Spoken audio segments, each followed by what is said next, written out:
ನಮಸ್ಕಾರ ವೀಕ್ಷಕರೇ, ಇಬ್ಬನಿ ಚಾನಲ್ಗೆ ಸ್ವಾಗತ. ನಮ್ಮ ವಿಡಿಯೋಗಳನ್ನು ಮೊದಲ ಬಾರಿ ನೋಡುತ್ತಿದ್ದಲ್ಲಿ ದಯವಿಟ್ಟು ಸಬ್ಸ್ಕ್ರೈಬ್ ಮಾಡಿಕೊಳ್ಳಿ, ಲೈಕ್ ಮತ್ತು ಶೇರ್ ಮಾಡಲು ಮರೆಯದಿರಿ. ಕತೆಗಳನ್ನು ಸ್ಕಿಪ್ ಮಾಡದೆ ನೋಡಿ ಆನಂದಿಸಿ. ಕತೆಯ ಹೆಸರು ಶೃಂಗಾರ ಕಾವ್ಯ, ಭಾಗ 105. ಲೇಖಕರು ಕೈಸರ್ ಜಹಾ. ಚಾಂದಿನಿಯ ಮನಸ್ಸು ಹಲವು ಗೊಂದಲಗಳ ಗೂಡಾಗಿತ್ತು.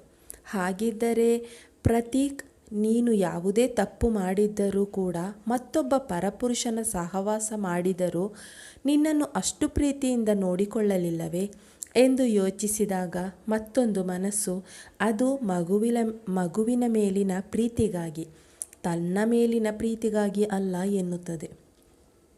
ಇಲ್ಲ, ಅದು ನಿನ್ನ ಮೇಲಿದ್ದ ಪ್ರೀತಿಗಾಗಿ. ಅದನ್ನು ನೀನು ತಿಳಿಯಲಿಲ್ಲ ಅಷ್ಟೇ. ಇನ್ನೂ ಕಾಲ ಮಿಂಚಿಲ್ಲ, ನಿನ್ನ ಬಳಿ ಇನ್ನೂ ತುಂಬ ಸಮಯವಿದೆ. ದುಡ್ಡು, ಸ್ವಾತಂತ್ರ್ಯ ಬೇಕು ಅಂತ ಆಸೆ ಪಟ್ಟೆ. ಅದು ಪ್ರತೀಕ್ ಸಹ ನಿನಗೆ ಕೊಡುತ್ತಾ ಇದ್ದರೂ ತಾನೇ ಮತ್ಯಾಕೆ ಆ ರೀತಿ ಮಾಡಿದೆ? ಬೇಡ ಚಾಂದಿನಿ, ಬೇಡ. ಸೌಂದರ್ಯ ಇದೆ ಅಂತ ಎಷ್ಟು ದಿನ ಅಂತ ಮೆರೀತೀಯ? ಆಮೇಲೆ ನಿನಗೆ ಯಾರು ಗತಿ? ನಿನ್ನನ್ನು ಮದುವೆ ಆಗುತ್ತೇನೆ ಅಂತ ಹೇಳಿ ಹೋದವನು ಈಗ ಎಲ್ಲಿದ್ದಾನೆ? ನಿನ್ನ ಗಂಡನನ್ನು ಬಿಟ್ಟು ಬೇರೆ ಯಾರೂ ಕೂಡ ನಿನ್ನ ಕಷ್ಟ ಸುಖಕ್ಕೆ ಬರಲಾರರು. ಅಲ್ಲ, ನಿನ್ನ ಬುದ್ಧಿಗೆ ಏನಾಗಿತ್ತು? ಅಷ್ಟು ಒಳ್ಳೆ ಮನೆ ಗಂಡನನ್ನು ಬಿಟ್ಟು ನೀನು ಬೇರೆ ಯಾರನ್ನೋ ಆಸೆ ಪಟ್ಟಿದ್ದೀಯಲ್ಲ. ನೀನು ಇಷ್ಟೆಲ್ಲ ತಪ್ಪುಗಳನ್ನು ಮಾಡಿದ್ದರೂ ಕೂಡ ನಿನ್ನ ಮನೆಯವರು ಎಷ್ಟು ಚೆನ್ನಾಗಿ ನೋಡಿಕೊಳ್ಳುತ್ತಾ ಇದ್ದಾರೆ. ಮತ್ತೆ ಅದೇ ರೀತಿ ತಪ್ಪನ್ನು ಮಾಡಬೇಡ. ಹಾಗೇನಾದರೂ ಮಾಡಿದರೆ ಈ ಸಲ ನೀನು ಎಲ್ಲವನ್ನು ಕಳೆದುಕೊಳ್ಳುತ್ತೀಯ ಅಷ್ಟೇ. ಪ್ರತೀಕ್, ಮನೆ, ಮಗು, ಕುಟುಂಬ, ಒಟ್ಟಿನಲ್ಲಿ ಹೇಳಬೇಕಾದರೆ ಒಂದು ಒಳ್ಳೆಯ ಜೀವನ ಎಂದು ಆಕೆಯ ಅಂತರಾತ್ಮವು ಹೇಳಿದಾಗ ಮಲಗಿದ್ದ ತನ್ನ ಮಗುವಿನ ಕಡೆ ನೋಡಿದವಳು ಅದಕ್ಕೆ ಒಂದು ಮುತ್ತನ್ನು ನೀಡಿ ಒಂದು ದೃಢ ನಿರ್ಧಾರ ಮಾಡಿ ತಾನು ಕೂಡ ಮಲಗುವಳು. ಸೀಮಾಳಿಗೆ ಚಾಂದಿನಿಯ ಹೆರಿಗೆಯ ವಿಷಯ ಸರಿತಾ ಹೇಳಿರುವರು. ಚಾಂದಿನಿಯ ಮಗುವಿನ ಆಗಮನವನ್ನು ಹೇಳಿದಾಗ ಸೀಮಾ ಸಂತೋಷಗೊಳ್ಳುವಳು. ಅಂದು ಸಂಜೆ ಅಲ್ಲಿಗೆ ಹೋಗೋಣ ಎಂದು ಚಿರಂತ್ ಬಳಿ ಹೇಳಿದಾಗ ಚಿರಂತ್, ತಾನು ಬರುವುದು ತಡವಾಗುತ್ತೆ, ನಾಳೆ ಹೋಗಿ ನೋಡೋಣ ಎಂದು ಹೇಳಿದಾಗ ಸರಿ ಎನ್ನುವಳು. ಮಾರನೇ ದಿನ ಇಬ್ಬರು ಕೆಲಸಕ್ಕೆ ಹೋಗುವ ಮುಂಚೆಯೇ ಬಂದು ಚಾಂದಿನಿ ಹಾಗೂ ಮಗುವನ್ನು ನೋಡಿಕೊಂಡು ಮಾತನಾಡಿಸಿ ಹೋಗುವರು. ಅಶ್ವಿನಿಯ ಜೀವನದಲ್ಲಿ ಅಭಿ ಆಗಮನದಿಂದ ತುಂಬ ಬದಲಾವಣೆಯಾಗಿತ್ತು. ಅಭಿ ತಾನಾಗಿಯೇ ಆಕೆಗೆ ಫೋನ್ ಮಾಡಿರಲಿಲ್ಲ. ಅಶ್ವಿನಿ ಕೂಡ ಬೇಡವೆಂದು ಹೇಳಿದ ಕಾರಣ ಸುಮ್ಮನಾಗಿರುವನು. ಆದರೂ ಆಕೆಗೆ ಮನಸ್ಸಿನಲ್ಲಿ ಒಂದು ರೀತಿ ವಿಚಿತ್ರ ತಳಮಳ. ನಾನು ಬೇಡ ಅಂತ ಹೇಳಿದ ತಕ್ಷಣ ಅವನು ತನಗೆ ಫೋನ್ ಮಾಡಿಲ್ಲ ಎನ್ನುವುದು ಆಕೆಗೆ ಬೇಸರವಾಗುವುದು. ಕಾಲೇಜಿನ ಬಳಿ ಸಹ ಬಂದಿರುವುದಿಲ್ಲ. ದಿನವೂ ಅವನು ಬರಬಹುದೇನೋ ಎಂದು ಕಾಯುವಳು. ಆದರೆ ಅವನ ಪತ್ತೆಯೇ ಇರಲಿಲ್ಲ. ಎಂದಿನಂತೆ ಅಂದು ಸಹ ಕಾದು ಸಾಕಾದವಳು ಬಸ್ಸಿನಲ್ಲಿ ಕುಳಿತು ಮನೆಗೆ ಹೋಗುವಾಗ ಸರ್ಕಲ್ ಬಳಿ ಸಿಗ್ನಲ್ನಲ್ಲಿ ಬಸ್ ನಿಂತಿದ್ದಾಗ ಪಕ್ಕದಲ್ಲಿಯೇ ಅಭಿಯ ಕಾರು ಸಹ ಇರುವುದು. ಕಿಟಕಿ ಬಳಿ ಕುಳಿತಿದ್ದವಳಿಗೆ ಅಭಿ ಚೆನ್ನಾಗಿ ಕಾಣಿಸುವನು. ಆದರೆ ಆಕೆಯನ್ನು ಅಭಿ ನೋಡಿರುವುದೇ ಇಲ್ಲ. ಅವನು ಕಾರಿನಲ್ಲಿ ಕುಳಿತಿದ್ದ ಹುಡುಗಿಯ ಜೊತೆ ಮಾತಿನಲ್ಲಿ ಮುಳುಗಿರುವನು. ಅಶ್ವಿನಿ ಹಾಗೆಯೇ ಸ್ವಲ್ಪ ಇಣುಕಿ ನೋಡಿದಾಗ ಯಾವುದೋ ಒಂದು ಹುಡುಗಿ ಮಾಡರ್ನ್ ಡ್ರೆಸ್ ಹಾಕಿ ಅದೇ ಪಕ್ಕದ ಸೀಟಿನಲ್ಲಿ ಕೂತಿದ್ದವಳನ್ನು ನೋಡಿದವಳಿಗೆ ಒಂದು ರೀತಿಯ ಸಂಕಟವಾಗುವುದು. ಸಾಲದ್ದಕ್ಕೆ ಎಂಬಂತೆ ಇಬ್ಬರು ನಗುತ್ತಾ ಮಾತನಾಡುತ್ತಿರುವರು. ಅದನ್ನು ನೋಡಿದ ಅಶ್ವಿನಿ ಕಣ್ಣಿಂದ ನೀರು ತಾನಾಗಿಯೇ ಇಳಿಯುವುದು. ಅವಳ ಹೃದಯ ಬಡಿತ ಹೆಚ್ಚಾಗುವುದು. ಬಸ್ ಮತ್ತು ಕಾರು ಹೊರಡುವಾಗ ಅಚಾನಕ್ಕಾಗಿ ಅಭಿ ಸಹ ಆಕೆಯನ್ನು ನೋಡುವನು. ಅವನನ್ನು ನೋಡಿದವಳು ಕಣ್ಣ ಮೇಲಿದ್ದ ನೀರನ್ನು ಒರೆಸಿಕೊಂಡು ಕೂರುವಳು. ಆಕೆಯ ಸಪ್ಪೆ ಮುಖವನ್ನು ನೋಡಿದ ಅಭಿಗೆ ಒಂದು ರೀತಿ ಬೇಸರವಾಗುವುದು. ಅಷ್ಟರಲ್ಲಿ ಸಿಗ್ನಲ್ ಆನ್ ಆಗಿದ್ದರಿಂದ ಗಾಡಿ ಮುಂದೆ ಚಲಾಯಿಸುತ್ತಾ ಆಮೇಲೆ ಕಾಲ್ ಮಾಡೋಣ ಎಂದು ಸುಮ್ಮನಾಗುವನು ಅಭಿ. ಮನೆಗೆ ಬಂದವಳು ಸೀದಾ ರೂಮಿಗೆ ಹೋಗಿ ಬಾಗಿಲು ಹಾಕಿಕೊಂಡು ಅಳುವಳು. ಜಾನಕಿಯವರು ಊಟಕ್ಕೆ ಕರೆದರೂ ಬೇಡ ಎಂದು ಹೇಳಿ ಸಾಕಾಗುವಷ್ಟು ಅಳುವಳು. ಏನಾಗಿತ್ತು ನನಗೆ? ಎಲ್ಲ ಹುಡುಗರು ಹೀಗೇನಾ? ಹುಡುಗಿಯರಿಗೆ ಮೋಸ ಮಾಡೋದು? ಮೊದಲೇ ಒಂದು ಸಲ ಮೋಸ ಹೋಗಿರುವ ನಾನು ಅವನನ್ನು ಹೇಗೆ ನಂಬಿದೆ? ಛೆ, ಏನಾಗಿತ್ತು ನನ್ನ ಬುದ್ಧಿಗೆ? ಹೇಗೂ ಜಾಸ್ತಿ ಮುಂದುವರೆದು ಅವನಿಲ್ಲದೆ ಜೀವನಾನೇ ಇಲ್ಲ ಎನ್ನುವ ರೀತಿಯಲ್ಲಿ ಏನು ನಾನು ಅವನನ್ನು ಪ್ರೀತಿಸೋದಕ್ಕೆ ಹೋಗಲಿಲ್ಲವಲ್ಲ.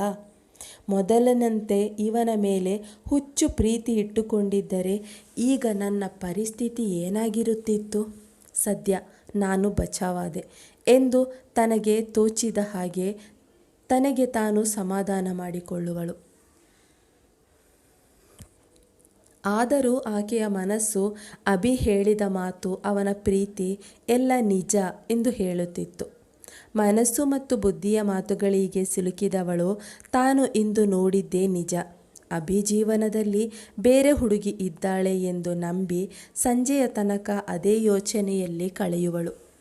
ಮನೆಯವರಿಗೆ ಯಾರಿಗೂ ತನ್ನ ಮೇಲೆ ಸಂಶಯ ಬರಬಾರದೆಂದು ಮುಖ ತೊಳೆದುಕೊಂಡು ಫ್ರೆಶ್ ಆಗಿ ಸ್ವಲ್ಪ ಊಟ ಮಾಡಿದವಳು ತನಗೆ ಹೆಚ್ಚಾಗಿ ಓದುವುದು ಮತ್ತು ಬರೆಯುವುದೂ ಇದೆ ಎಂದು ಹೇಳಿ ರೂಮ್ ಸೇರಿಕೊಳ್ಳುವಳು. ಆಗ ಆಕೆಗೆ ಅಭಿ ಕಾಲ್ ಮಾಡುವನು. ಅಭಿ ಕಾಲ್ ಮಾಡಿದಾಗ ರಿಸೀವ್ ಮಾಡದೆ ಕಟ್ ಮಾಡಿ ಇಡುವಳು. ಅಭಿ ತುಂಬ ಸಲ ಕಾಲ್ ಮಾಡುವನು. ಕಟ್ ಮಾಡಿ ಸಾಕಾದವಳು ಕೊನೆಗೆ ಸ್ವಿಚ್ ಆಫ್ ಮಾಡಿ ಇಡುವಳು. ಅಂದು ರಾತ್ರಿ ಪೂರ್ತಿ ನೋವಿನಲ್ಲಿ ಕಳೆದವಳು ಮಾರನೇ ದಿನ ಎಂದಿನಂತೆ ಕಾಲೇಜಿಗೆ ರೆಡಿಯಾಗಿ ಹೋಗುವಳು. ಅಭಿ ಕೂಡ ಹೇಗಾದರೂ ಮಾಡಿ ಆಕೆಯನ್ನು ಇಂದು ಭೇಟಿಯಾಗಬೇಕೆಂದು ಯೋಚಿಸಿದವನು ಬೆಳಗ್ಗೆಯೇ ಹೋಗೋಣ ಎಂದುಕೊಳ್ಳುವನು. ಆದರೆ ಕೆಲಸ ಇದ್ದ ಕಾರಣ ಹೋಗಲು ಸಾಧ್ಯವಾಗುವುದಿಲ್ಲ. ಹಾಗಾಗಿ ಮಧ್ಯಾಹ್ನ ಹೋಗೋಣ ಎಂದು ಸುಮ್ಮನಾಗುವನು. ಯಾವುದರಲ್ಲಿಯೂ ಆಸಕ್ತಿ ಇಲ್ಲದೆ ಇದ್ದ ತಮ್ಮ ಗೆಳತಿಯನ್ನು ನೋಡಿದ ಗೆಳತಿಯರು ಆಕೆಯನ್ನು ಕೇಳಿದಾಗ ಆಕೆ ತನಗೆ ಹುಷಾರಿಲ್ಲ ಎಂದು ಸುಳ್ಳು ಹೇಳುವಳು. ಹಾಗೂ ಹೀಗೂ ಎಲ್ಲ ಕ್ಲಾಸ್ಗಳನ್ನು ಮುಗಿಸಿ ಮನೆಗೆ ಹೋಗಲು ಬಸ್ ಸ್ಟಾಪಲ್ಲಿ ಕಾಯುತ್ತಾ ನಿಂತಿದ್ದಾಗ ಕಾರಿನಲ್ಲಿ ಬಂದ ಅಭಿ ಕಾರ್ ನಿಲ್ಲಿಸಿ ಆಕೆಯನ್ನು ನೋಡಿದಾಗ ಅವನ ಕಡೆ ನೋಡದೆ ಸುಮ್ಮನೆ ನಿಲ್ಲುವಳು. ಇದರಿಂದ ಸ್ವಲ್ಪ ಸಿಟ್ಟಾದವನು ಕಾರಿನಿಂದ ಕೆಳಗೆ ಇಳಿದು ಆಕೆಯ ಬಳಿ ಬಂದು ಆಕೆಯ ಕೈ ಹಿಡಿದು ಮುಂದೆ ಕೂರಿಸಿ ಡೋರ್ ಹಾಕಿದವನು ತನ್ನ ಸೀಟಿನಲ್ಲಿ ಕುಳಿತು ಡೋರ್ ಹಾಕಿದವನು ಅತಿ ವೇಗವಾಗಿ ಅದೇ ದೇವಸ್ಥಾನದ ಜಾಗಕ್ಕೆ ಆಕೆಯನ್ನು ಕರೆದುಕೊಂಡು ಹೋಗುವನು. ದಾರಿ ಉದ್ದಕ್ಕೂ ಇಬ್ಬರಿಗೂ ಏನು ಮಾತುಕತೆ ಇರುವುದಿಲ್ಲ. ಅಶ್ವಿನಿ ಸಹ ಸುಮ್ಮನೆ ಕುಳಿತಿರುವಳು. ಕಾರು ನಿಲ್ಲಿಸಿದವನು ಡೋರ್ ತೆಗೆದು ಆಕೆಯ ಕೈ ಹಿಡಿದು ಕರೆದುಕೊಂಡು ದೇವಸ್ಥಾನದ ಮುಂದೆ ನಿಲ್ಲಿಸಿದವನು, ಏನಾಯಿತು ಅಶ್ವಿನಿ? ಯಾಕೆ ಹೀಗೆ ನನ್ನನ್ನು ಅವಾಯ್ಡ್ ಮಾಡುತ್ತಾ ಇದ್ದೀರಾ? ನೀವು ಕಾಲ್ ಮಾಡಬೇಡಿ ಅಂತ ಹೇಳಿದ ಮೇಲೆ ಒಂದು ಸಲವಾದರೂ ಕಾಲ್ ಮಾಡಿದ್ದೀನಾ? ಇಲ್ಲ ತಾನೆ? ನಿನ್ನೆ ಏನೋ ಅಚಾನಕ್ ಕಾಣಿಸಿದ್ರಿ, ಅದಕ್ಕೆ ನೋಡಿದೆ. ನಿಮ್ಮನ್ನು ನೋಡಿದ ಮೇಲೆ ನಿನ್ನೆಯಿಂದ ನಾನು ಯಾವುದೇ ಕೆಲಸದ ಮೇಲೂ ಸರಿಯಾಗಿ ಗಮನ ಕೊಡುವುದಕ್ಕೆ ಆಗಿಲ್ಲ ಗೊತ್ತಾ? ಯಾಕೆ ನೀವು ಸಪ್ಪಗೆ ಇದ್ದಿದ್ದು? ಏನಾಯಿತು ಹೇಳಿ ಅಶ್ವಿನಿ. ಹೇಳಿದರೆ ತಾನೇ ಗೊತ್ತಾಗೋದು, ಇಲ್ಲದಿದ್ದರೆ ನಾನು ಏನು ಅಂತ ಅರ್ಥ ಮಾಡಿಕೊಳ್ಳಬೇಕು? ಫೋನ್ ಬೇರೆ ಸ್ವಿಚ್ ಆಫ್ ಮಾಡಿಕೊಂಡಿದ್ದೀರಿ, ರಾತ್ರಿ ಬೇರೆ ಸರಿಯಾಗಿ ನಿದ್ದೆ ಆಗಿಲ್ಲ. ಪ್ಲೀಸ್ ಹೇಳಿ ಅಶ್ವಿನಿ, ನನ್ನಿಂದ ಏನಾದರೂ ತಪ್ಪಾಗಿದೆಯಾ ಎಂದು ಕೇಳಿದಾಗ ಏನೂ ಹೇಳದೆ ಮೌನವಾಗಿ ಕಣ್ಣೀರು ಹಾಕುವಳು. ಆಕೆಯ ಕೆನ್ನೆಯ ಮೇಲೆ ಇದ್ದ ಕಣ್ಣೀರನ್ನು ನೋಡಿದವನು ಆಕೆಯ ಹತ್ತಿರ ಹೋಗಿ ಆಕೆಯ ಮುಖವನ್ನು ಬೊಗಸೆಯಲ್ಲಿ ತೆಗೆದು ಏನಾಯಿತು ಪ್ಲೀಸ್ ಹೇಳಿ ಎಂದು ಕೇಳಿದಾಗ ಅವನಿಂದ ದೂರ ಸರಿದವಳು, ನೀವು ಹುಡುಗರೆಲ್ಲ ಹೀಗೇನಾ? ಅಲ್ಲ, ಮೊದಲು ಪ್ರೀತಿ ಪ್ರೇಮ ಅಂತ ಹಿಂದೆ ಹಿಂದೆ ಸುತ್ತುತ್ತೀರಾ, ಆಗ ನಾವು ಇಲ್ಲ ಇಲ್ಲ ಅನ್ನುತ್ತೀವಿ. ಆದರೆ ನೀವು ಮಾತ್ರ ಸುತ್ತೋದು ಬಿಡೋದಿಲ್ಲ. ನಿಮ್ಮನ್ನು ನಂಬಿ ನಿಮ್ಮ ಮೇಲೆ ಪ್ರೀತಿ ಮೂಡುತ್ತಾ ಇದೆ ಎನ್ನುವಾಗ ಬೇರೆ ಹುಡುಗಿ ಇಷ್ಟ ಆಗಿ ಬಿಡುತ್ತಾಳೆ ನಿಮಗೆ ಅಲ್ಲವಾ? ಆಗ ಹಳೆ ಹುಡುಗಿ ಹೋದಳು, ಹೊಸ ಹುಡುಗಿ ಬಂದಳು. ನಿಮಗೆ ಬೇರೆ ಹುಡುಗಿ ಜೊತೆ ಸಂಬಂಧ ಇಟ್ಟುಕೊಳ್ಳಬೇಕು ಅಂತ ಇದ್ದಿದ್ದರೆ ನನ್ನ ಜೊತೆ ಯಾಕೆ ಪ್ರೀತಿ ಅದು ಇದು ಅಂತ ಸಂಬಂಧ ಬೆಳೆಸಿದ್ದು? ನಾನು ನಿಮ್ಮ ನಂಬೋ ಹಾಗೆ ಯಾಕೆ ಮಾಡಿದ್ದೀರಿ? ನಾನೇ ನಿಮ್ಮ ಪ್ರೀತಿ ನಿಮಗೋಸ್ಕರ ಕಾಯ್ತೀನಿ ಅಂತ ಹೇಳಿ ಹೋದವರು. ನಾನು ಇವಾಗ ಕಾಲ್ ಮಾಡೋದೆಲ್ಲ ಬೇಡ ಅಂತ ಹೇಳಿದ್ದೇನೋ? ನಿಮ್ಮ ನಿಜ ಬಣ್ಣ ಏನು ಅನ್ನೋದನ್ನು ತೋರಿಸಿದ್ರಿ ಅಲ್ವಾ ಎನ್ನುವಳು. ಅವನ ಕಾಲರ್ ಪಟ್ಟಿ ಹಿಡಿದು ಅಳುತ್ತಾ, ಯಾಕೆ ನನ್ನ ಭಾವನೆಗಳ ಜೊತೆ ಆಟ ಆಡಿದ್ದೀರಿ ಹೇಳಿ ಎಂದು ಅಳುತ್ತಾ ಕೇಳುವಳು. ಮುಂದುವರಿಯುತ್ತದೆ. ಈ ಕಥೆಯ ಮುಂದಿನ ಸಂಚಿಕೆಯನ್ನು ಮುಂದಿನ ವಿಡಿಯೋದಲ್ಲಿ ಪ್ರಕಟಿಸಲಾಗುವುದು. ಧನ್ಯವಾದಗಳು.